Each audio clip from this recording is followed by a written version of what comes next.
Welcome to another special episode of the Energy Central Power Perspectives podcast.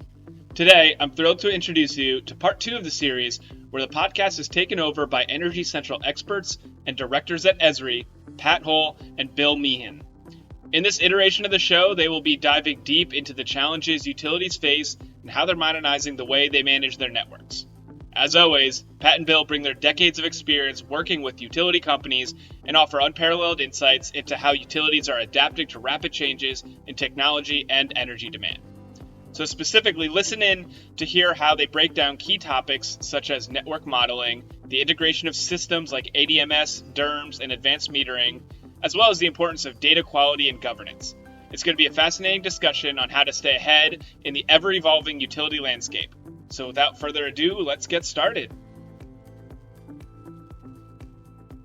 Welcome, everyone. Thank you for joining us for another podcast. Bill, it's great to be here with you as always. Yeah, it's great too, Pat, to be with you. Our subject today is how utilities are facing various challenges and what it means to modernize the way that they manage those networks. And specifically, the information component of that. Boy, we know utilities are facing a lot of challenges, right? We've got ADMS and DERMS, renewable integration, which leads to transmission expansion, electrification of transportation. These all drive to network impacts, which all drives to information about the network. Many systems, many people need up-to-date information about the network. And Esri as a company is used by most utilities around the world to manage their networks. And we saw this coming years ago. And for that reason, invested in new technology and new capabilities to help do that. And we've reached a significant milestone, I would say, in that technology is mature and that it is now being adopted by utilities around the world. Bill, in your mind, break this down into a couple of buckets for us. What does that mean? Yeah, I agree, Pat, that the utility industry is really changing so rapidly that we're going to have to do something, especially the electric utility business. We're going to have to do something. We're going to have to change the way we think about it.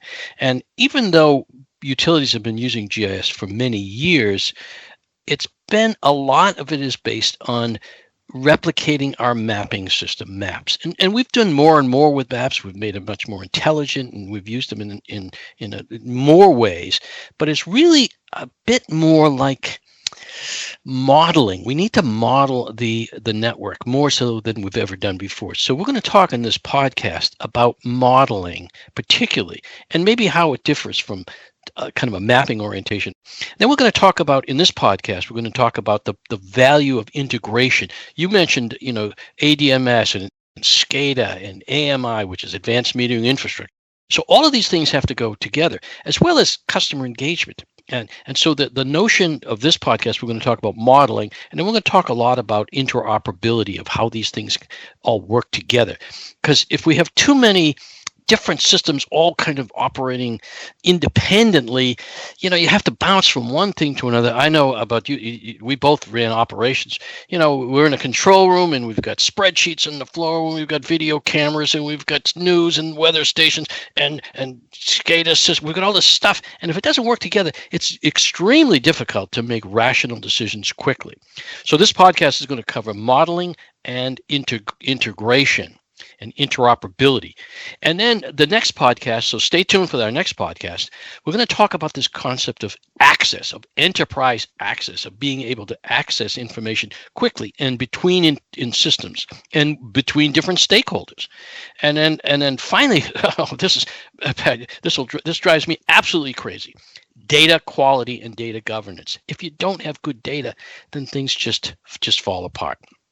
So one of the examples that I like to use is one of our customers has done a really big implementation of what we call the Arches Utility Network. And there's a quote that they use this: GIS is used by more and more departments. And if it's just a kind of a mapping model, then it probably isn't used by more and more departments. It may be used by the mapping department, or maybe by the field crews with their maps. But now, with GIS being really used as an enterprise system, a broad enterprise system, it's being used by many, many more people. So Pat, talk a little bit about modeling and how you see this evolution from a mapping system to a modeling system, still using geospatial and maps as an integral part of it, but not only as a mapping system. Well, data quality is one of my pet peeves. And I think you're kind of setting me up. But as you were speaking, that's immediately where my mind went. And I would encourage you to come back next podcast and help us get into governance and data quality. But modeling is foundational. As you pointed out, most utilities have been using GIS to create maps and manage their infrastructure. And forward-looking individuals realized that was almost a model of the network. It was really a picture at the beginning, but people that were looking forward realized that was very, very valuable data that was going to help us with analytics down the road, and to be able to do things like maintain connectivity and tracing about the network. Now, as we look to ADMS and DERMS, that information about what is actually on the network today and how it's configured is absolutely critical. And you and I have been talking to a lot of customers around the world in the last 6 months about their examples. And like you, I've got a couple of quotes in my head. I remember one gentleman from back east had said that GIS is now the foundation for keeping that ADMS populated with up-to-date, accurate network information. And to me, that is the essence of modeling. You need to model more detail. You need to make that part easy by making the system that you're putting the data into smart enough that you don't have to do rote repetitive things, that it can manage that part for you. Bill, I'm always thinking about AI. And AI is as bad today as it will ever be. It's only going to get better. Yes, AI runs on data, and future AI applications are going to need the very best data that we can give it. So lots of customers are now looking at how do they break down those data silos. Planning has one view of the world, ADMS has a view of the world, operations has a view of the world.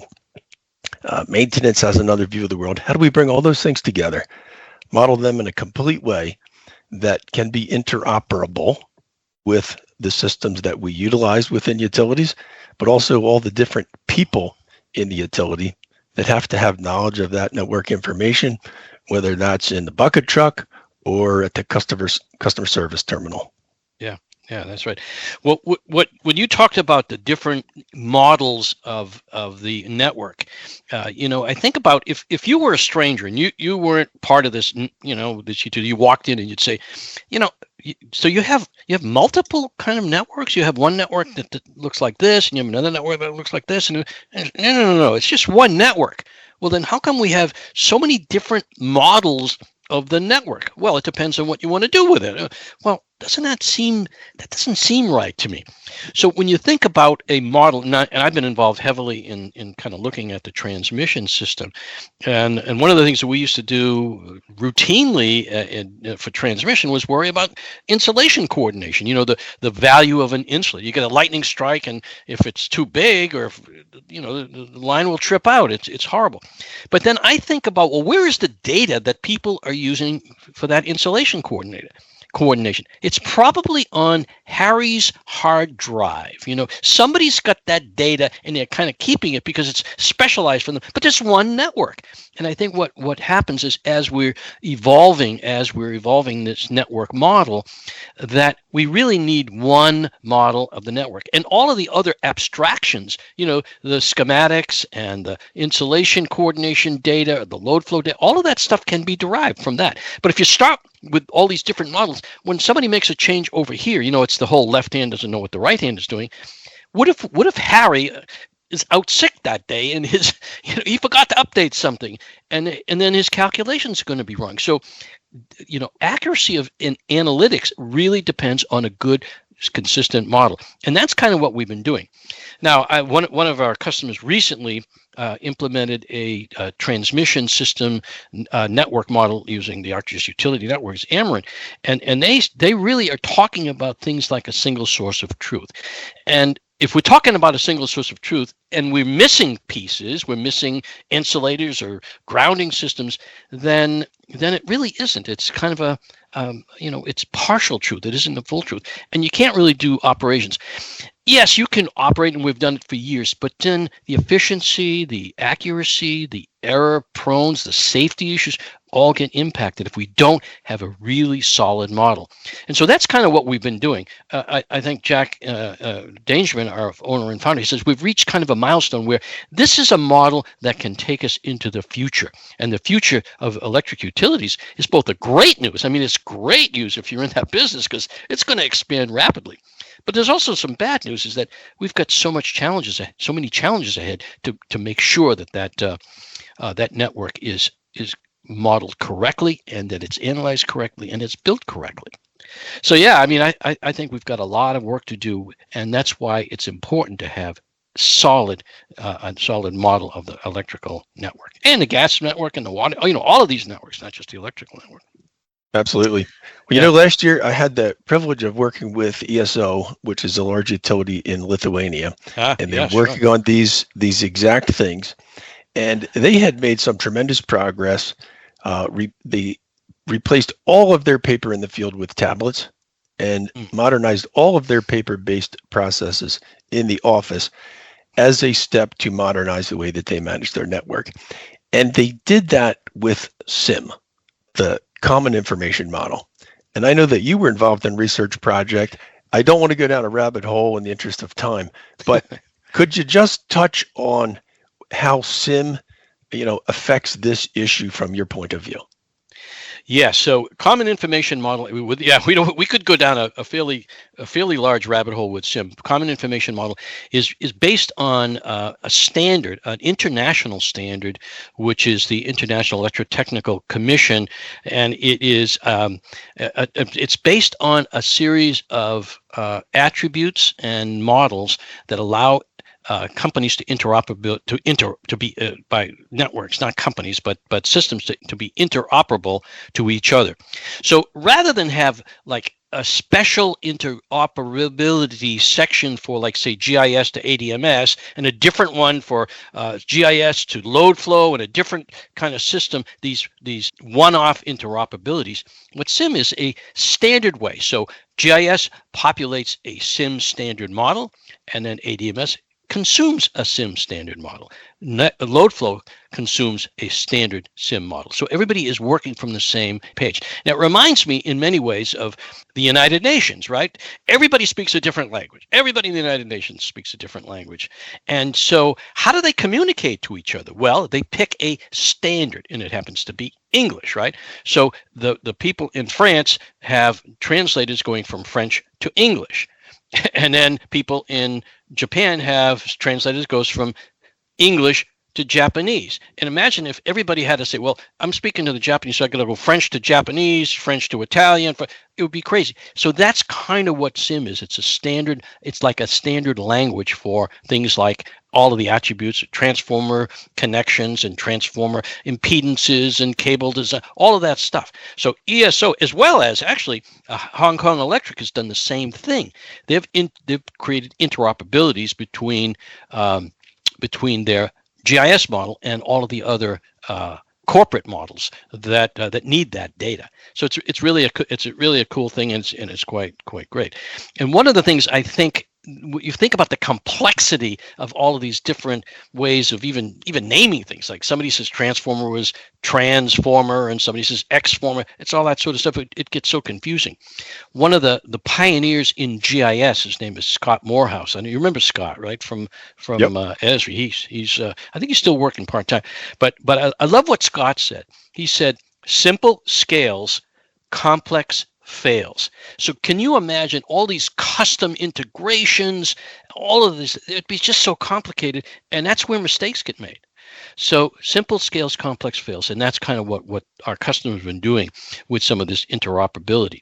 And that actually goes beyond just interoperability between, say, two corporate systems. It's also interoperability between, field devices, like between GIS and mobile devices. That level of interoperability is so smooth that you hardly know, well, am I on a tablet or an iPhone or a Android phone or what? It's all seamless integration. And that really is powerful.